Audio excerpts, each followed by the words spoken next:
नमस्कार, आप देख रहे हैं हल्ला बोल टीवी। मैं हूं सुशील कुमार सिंह। मुख्यमंत्री नीतीश कुमार की विदाई से पहले तेजस्वी यादव की हो जाएगी विदाई। भारतीय जनता पार्टी ने रच दिया है, उनकी योजना बन गई है। इस बारे में विस्तार से बताएंगे कि उनकी कुर्सी कैसे जाएगी। हल्ला बोल टीवी के editor in chief Deepak Sharma. देखिए, बिल्कुल आपने सही कहा सुशील जी कि तेजस्वी यादव की कुर्सी पर बड़ा खतरा मंडरा रहा है। सब बात कर रहे हैं कि नीतीश कुमार की विदाई हो रही है। नीतीश कुमार की विदाई तो हो रही है, तेजस्वी यादव की कुर्सी पर भी नीतीश कुमार की कुर्सी तो जा ही रही है। मुख्यमंत्री तो बीजेपी का होगा ही।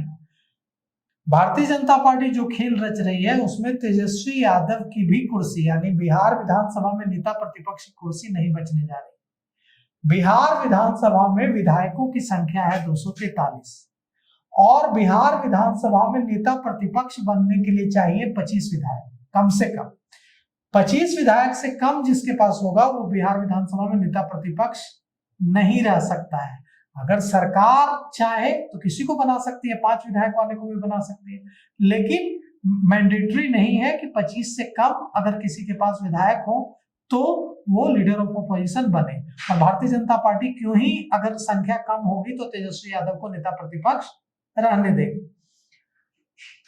फैसल रहमान ने राज्यसभा चुनाव में आरजेडी कैंडिडेट एडी सिंह को वोट नहीं किया। 25 विधायक चाहिए बिहार विधानसभा में नेता प्रतिपक्ष बने रहने के लिए और तेजस्वी यादव के पास 25 ही विधायक हैं खुद को लेकर के। अगर विधायक एक भी कम पड़ते हैं तो वे नेता प्रतिपक्ष की कुर्सी खो देंगे। और ये कोई गठबंधन करके नेता प्रतिपक्ष नहीं बना जा सकता है कि कांग्रेस के विधायक जोड़कर नेता प्रतिपक्ष बन गए, कम्युनिस्ट पार्टी के विधायक को जोड़ लिया, आईपी गुप्ता को जोड़ लिया, बसपा के विधायक को जोड़ लिया, ऐसा नहीं है। आपके विधायक मतलब आपकी पार्टी के विधायकों की संख्या 25 है, तभी आप बिहार विधानसभा में नेता प्रतिपक्ष लीडर ऑफ अपोजिशन हो सकते हैं। और तेजस्वी यादव का दुर्भाग्य इस बार यह है कि उनके पास 25 ही हैं, एक भी इधर उधर हुए तो कुर्सी चली जाएगी और एक विधायक तो इधर उधर हो गए। फैसल रहमान ने राज्यसभा चुनाव में गायब रहकर, अनुपस्थित रहकर साफ साफ संकेत दे दिया है कि अब उनकी जो आस्था है वो आरजेडी के प्रति नहीं है, तेजस्वी यादव के प्रति नहीं है। अब क्या करेंगे तेजस्वी यादव? अनुशासनिक कार्रवाई करेंगे, निलंबित करेंगे, पार्टी से निकालेंगे, क्या करेंगे? तेजस्वी यादव एक्शन लेंगे तो तेजस्वी यादव जाएंगे, लीडर ऑफ अपोजिशन का पद जाएगा। अगर तेजस्वी यादव कुछ नहीं करेंगे तो भी उनके पर संकट है। तो संकट ये है कि अनुशासन कैसे रहेगा, उनकी पार्टी पर पकड़ कमजोर होगी। सवाल है कि आपके विधायक ने वोट नहीं डाला, एक खुली चुनाव थी और आप उस पर कोई एक्शन नहीं ले पा रहे हैं, तो ये आपकी कमजोरी दर्शाएगी। और फैसल रहमान पर कोई एक्शन लेने की स्थिति में है नहीं नेता प्रतिपक्ष तेजस्वी यादव, क्योंकि अगर एक भी विधायक कम हुआ तो उनकी कुर्सी गई, चली जाएगी। तो क्या होगा? तेजस्वी यादव से कुछ करते यहां पर नहीं बनेगा। अगर तेजस्वी यादव फैसल रहमान के खिलाफ एक्शन लेते हैं तो फंसेंगे, एक्शन नहीं लेते हैं तो पार्टी में यह मैसेज जाएगा, पार्टी के विधायकों में यह मैसेज जाएगा कि तेजस्वी यादव कोई एक्शन लेने की स्थिति में नहीं है। तो उनके तेजस्वी यादव के सामने एक तरफ कुआं है, दूसरी तरफ खाई है। अब वो क्या चुनेंगे? अब सवाल यह उठता है कि राज्यसभा चुनाव में मतदान नहीं करने वाले फैसल रहमान जो कि ढाका से विधायक हैं, उनके खिलाफ राजद नेतृत्व एक्शन लेगा या एक्शन नहीं लेगा? रहमान के खिलाफ एक्शन लिया तो फंसेगी राष्ट्रीय जनता दल पार्टी, एक्शन नहीं लिया तो फंसेगी। अब सवाल उठता है कि यहाँ पर क्या करेंगे? 243 सदस्यों वाले बिहार विधानसभा में नेता प्रतिपक्ष बनने के लिए या बने रहने के लिए 25 विधायकों की जरूरत होती है और एक भी विधायक कम हुआ, 25 ही हैं, एक भी विधायक कम हुआ तो तेजस्वी यादव नहीं रहेंगे leader of opposition. Leader of opposition के पास, नेता प्रतिपक्ष के पास कई तरह की शक्तियां होती हैं।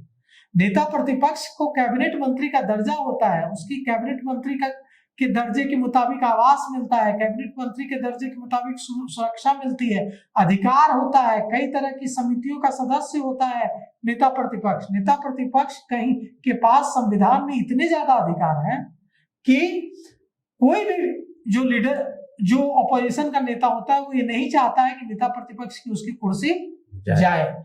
लेकिन अब यहाँ पर क्या करेंगे तेजस्वी यादव? खामोश रहना उनकी सियासी मजबूरी है, लेकिन अगर वे खामोश रहेंगे, जैसे कि वो कलकत्ता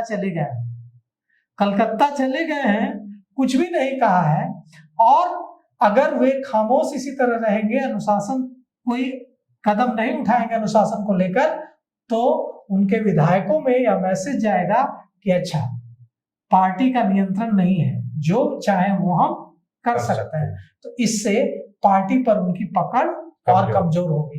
तो तेजस्वी यादव और राजद नेतृत्व वेट एंड वॉच की स्थिति में है और कुछ करते उनसे बन नहीं रहा है, और फैसल रहमान इस बात को बहुत अच्छी तरह समझते हैं। अब आते हैं कांग्रेस पर।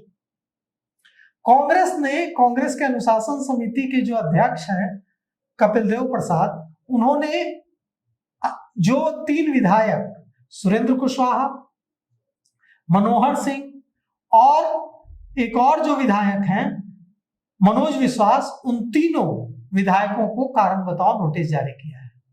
तो आप देखिए कांग्रेस कितना बड़ा गेम कर रही है तेजस्वी यादव के साथ। इन विधायकों ने साफ साफ कह दिया, पत्रकारों से बातचीत में, हल्ला बोल टीवी से बातचीत में भी कहा कि कृष्णा अल्लावरू और बिहार कांग्रेस के जो प्रभारी हैं कृष्णा अल्लावरू, बिहार कांग्रेस के अध्यक्ष राजेश राम, इन्होंने कहा कि आप स्वतंत्र हैं। कांग्रेस पार्टी ने कोई व्हिप तक जारी नहीं किया अपने विधायकों के लिए, और यह भी कहा, अपने विधायकों को इशारा दे दिया कि आप स्वतंत्र हैं, जिसको वोट देना है दीजिए, नहीं देना है मत दीजिए। और अब जो है कारण बताओ नोटिस जारी कर रही है। मतलब तेजस्वी यादव को कांग्रेस पार्टी ने सबक सिखाया है। तेजस्वी यादव ने एडी सिंह को उम्मीदवार बनाने से पहले बिहार कांग्रेस के प्रभारी कृष्णा अल्लावरू, बिहार कांग्रेस के अध्यक्ष राजेश राम को भरोसे में नहीं लिया, इनसे संपर्क भी नहीं किया, इनसे मीटिंग्स में भी इन दोनों को नहीं बुलाया, न पूछा, न कोई व्यक्तिगत अनुरोध किया। खेल हो गया। और अब हम आपको बता रहे हैं कि कोई कार्रवाई नहीं होने जा रही है किसी भी विधायक पर। ये सारा जो है अनुशासन समिति, शोकॉज, कारण बताओ नोटिस, ये ड्रामा है। किसी विधायक पर कोई कार्रवाई नहीं होगी। मनोहर सिंह खुद डीआईजी से रिटायर्ड है और उनकी छवि बेहद ईमानदार विधायक की छवि है। मनोज विश्वास और सुरेंद्र कुशवाहा ने साफ कह दिया है कि कृष्णा अल्लावरू और राजेश राम ने कह दिया था कि आप स्वतंत्र हैं। तो जब स्वतंत्र हैं ही कह ही दिया था, तो जिसको वोट देने का मन नहीं किया नहीं दिए। तो कुल मिलाकर के किसी के खिलाफ कोई कार्रवाई नहीं होने जा रही है। एडी सिंह चुनाव हार चुके हैं और तेजस्वी यादव को एहसास हो गया है कि अगर उन्होंने इधर उधर किया तो उनकी नेता प्रतिपक्ष की कुर्सी भी जाएगी। तो अब देखते हैं कि आगे होता क्या है। मगर एक चीज है, नेता प्रतिपक्ष तेजस्वी यादव के सामने बड़ी समस्या है। समस्या यह है कि कार्रवाई करते हैं तो उनकी कुर्सी जाती है, नेता प्रतिपक्ष पद से हट सकते हैं। अगर नहीं करते हैं तो पार्टी के अंदर उनकी पकड़ कमजोर पड़ेगी और सवाल भी उठेंगे। तो अभी तक के लिए इतना ही। देखते रहिए हल्ला बोल टीवी। एक आवश्यक सूचना, यदि अभी तक हल्ला बोल टीवी को सब्सक्राइब नहीं किए हैं तो जरूर कर लीजिएगा। आपकी प्रतिक्रिया का इंतजार रहेगा। धन्यवाद।